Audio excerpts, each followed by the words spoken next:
Hello नमस्कार सत श्री अकाल अस्सलाम वालेकुम। कैसे हैं जनाब? तो साथियों, बांग्लादेश में तो बहुत कुछ अलग अलग घट रहा है। सबकी अलग अलग बात करेंगे और जोड़ने की कोशिश करेंगे। कुछ हम अब डॉट्स मिला पा रहे हैं, मुझे कम से कम ऐसा लग रहा है। अब इसी घटनाओं के बीच एक और खबर आई कल बांग्लादेश से कि खालिदा जिया, जो बांग्लादेश की पहली महिला प्रधानमंत्री थी, तारिक रहमान की अम्मी जान थी, तानाशाह कहिए, जनरल कहिए, प्रेसिडेंट कहिए, डिक्टेटर कहिए, जियाउर रहमान की पत्नी थी। 80 वर्षीय मल्टीपल ऑर्गन फेलियर के चलते उनका कल देहांत हो गया। अब साहब, मानो ऐसा लग रहा है कि माता जी के जिंदा रहते रहते आनन फानन में बेटे को भेजा गया, वो इस मारे कि अगर माता जी नहीं रही और उसके बाद तुम्हारी एंट्री होती है तो तुम्हारा वो असर नहीं होगा जो लोकल घर में एक बुजुर्ग के होने से होता है। वैसे पहले दिन से मेरा माथा ठनक रहा है कि जो पार्टी 19 साल से सत्ता में नहीं थी, जिस पार्टी को टेक्निकली शेख हसीना ने खत्म किया था, वो आदमी जो 17 साल से देश से बाहर था, वो आदमी जिसकी माता जी लिटरली डेथ बेड पर थी, उसका इतना बड़ा स्वागत किसने मैनेज किया कि 10-12 लाख आदमी उसको वहां जाकर मैनेज कर रहे हैं और हीरोज वेलकम मिल रहा है। इतने सपोर्टर कहां से निकल आए? अब ये एक घटना है, इसको अलग रख देते हैं। अब दूसरी घटना एक बड़ी सुनने में आ रही है कि जो शेख हसीना के खिलाफ वहां पर आंदोलन हुआ था, वो बहुत से युवाओं ने, स्टूडेंट्स ने मिलकर खड़ा किया था, प्रथम दृष्टिया जो नजर आ रहा था। फिर उन्होंने एक नेशनल सिटीजन पार्टी एनसीपी बनाई, जो उस वक्त बुनियादी तौर पर भारत के बहुत खिलाफ नजर आ रही थी। उन्होंने कहा हम रिफॉर्म लाएंगे, हम सेंट्रिस्ट होंगे, हम टू पार्टी पॉलिटिक्स से बांग्लादेश को निजात दिलाना चाहते हैं। टू पार्टी का मतलब बांग्लादेश नेशनलिस्ट पार्टी खालिदा जिया की, जो अब तारिक रहमान की हो चुकी है, और उधर आपकी अवामी लीग शेख हसीना की, उससे निजात दिलाना चाहते हैं। इस पार्टी के सदर बने नाहिद इस्लाम।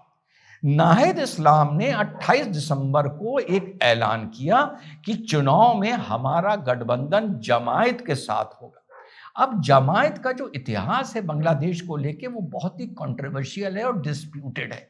1971 में पाकिस्तान के साथ मिलकर इन्होंने बांग्लादेश में, उस टाइम ईस्ट पाकिस्तान था, नरसंहार मचवाया था। उसके बाद कई जमात के लोगों को उम्र कैद की सजाएं हुई, फांसियां हुई, क्या क्या हुआ, तो ये बिल्कुल हाशिए पर पहुंच गए थे।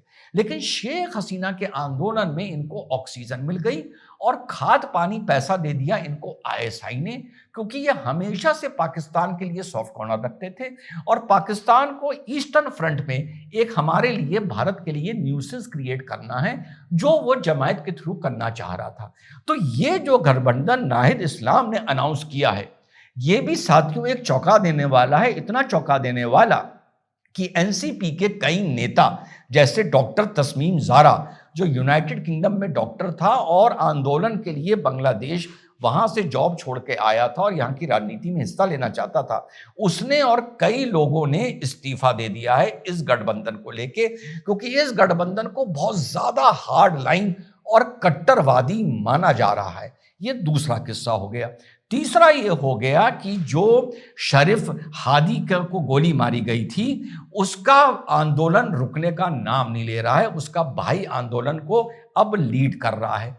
अब इन्होंने वहां पर ब्लॉकेड करना शुरू किया है, सिट इन करना, अलग अलग शहरों में 5-5 हजार आदमी, 10-10 हजार आदमी, उसके हत्यारे पकड़े जाएं 1 महीने के अंदर, उसके लिए बवाल कर रहे हैं। और वहां की जो इंटरिम गवर्नमेंट है, इसकी छिली मुर्गी की, इसको चैलेंज कर रहे हैं। लेकिन उनसे मिलने तारिक रहमान उस भीड़ को संबोधित करने नहीं जा रहा है।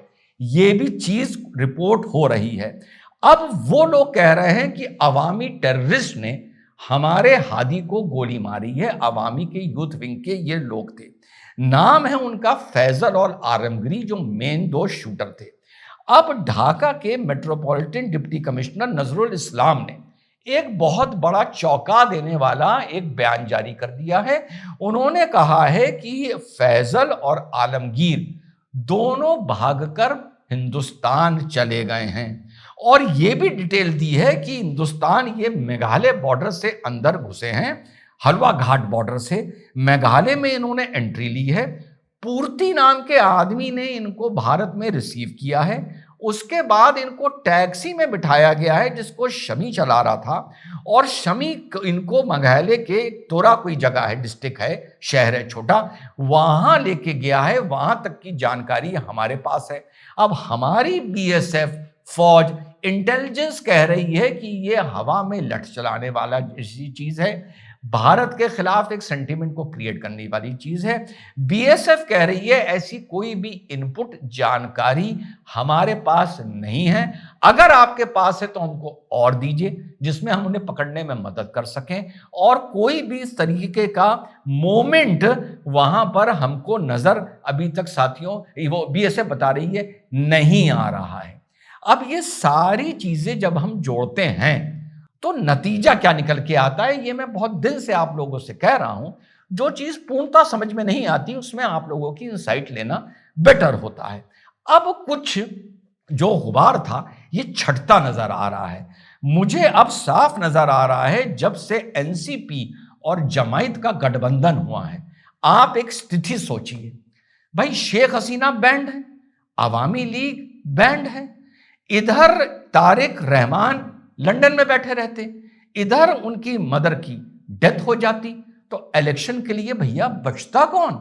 इलेक्शन के लिए बचता वही जमायत और वही नेशनल सिटीजन्स पार्टी जो अपने आप में कट्टरवादी हो चुकी है। हालात ऐसे बनकर उभरते कि बांग्लादेश बहुत जल्दी एक रोग स्टेट बन जाता। ये वेस्ट को नजर आने लगा कि छिली मुर्गी को भेजने के बाद जो हमने सोचा था उस हिसाब से अब हालात नहीं चल रहे हैं। जितना हमने सोचा था उससे ज्यादा बिगड़ते हुए नजर आ रहे हैं। पाकिस्तान से ज्यादा बुरा हाल बांग्लादेश का हो जाएगा। प्रॉक्सिमिटी चाइना से है, और चाइना ने अगर बांग्लादेश को एक बिल्कुल रोग स्टेट बना दिया तो आगे जाके ये हमारे लिए एक मुसीबत ना क्रिएट करे। ये चीज अब मुझे जो नजर में आ रही है वो यही आ रही है कि माता जी की एज देखते हुए, जमायत का और एनसीपी का गठबंधन देखते हुए, ये देखते हुए कि अवामी लीग है नहीं, ये देखते हुए कि बांग्लादेश में उनका एक छत्र राज होगा, ये देखते हुए कि बांग्लादेश रोग स्टेट हो जाएगा, हमारे हाथ से निकल जाएगा, एक बहुत बड़ा साउथ एशिया में एक न्यूसेंस स्टेट बनकर उभरेगा। आनन फानन में तारिक रहमान को भेजा गया कि जाकर थोड़ी चीजें वहां पर ठीक करो, सेटल करो, कम से कम इतना डिप्लोमेटिकली करेक्ट करो, जियो पॉलिटिक्स के हिसाब से करेक्ट करो कि अगर हमारे हिसाब से भी चलो तो एक नॉर्मल स्टेट की तरह चलो, एक जीते हुए एक प्रेसिडेंट की तरह, बोनाफाइड प्रेसिडेंट की तरह चलो। उसके बाद तुमको कैसे इस्तेमाल किया जाएगा, आईएमएफ लोन्स के नाम पर, क्रेडिट के नाम पर, इवन वेपनरी के नाम पर, वो सारी बातें अलग हैं। लेकिन फिलहाल जाकर बांग्लादेश को एक रोग स्टेट बनने से रोको, क्योंकि जमात और एनसीपी का गठबंधन कम से कम पाकिस्तान को तो सूट करता था। तो I really don't understand, I am sure कि इसके पीछे पाकिस्तान आईएसआई नहीं है जो तारिक को भेजा गया है। बस अंत में इतना जरूर कहूंगा कि अगर इफ हादी के हथियारे भारत में किसी भी बॉर्डर से घुस गए हैं, उनकी अगर तलाश चल रही है और वो स्टेट ऑफ इंडिया को मिल जाते हैं, तो भारत को तत्काल उनको बांग्लादेश के हवाले कर देना चाहिए। आने वाले वक्त में डिप्लोमेटिक रिलेशंस के लिए और बांग्लादेश की एक नॉर्मल आवाम में एक अच्छा मैसेज जाएगा, जिससे आगे चीजें बदल सकती हैं। जय हिंद, वंदे मातरम, खुदा हाफिज।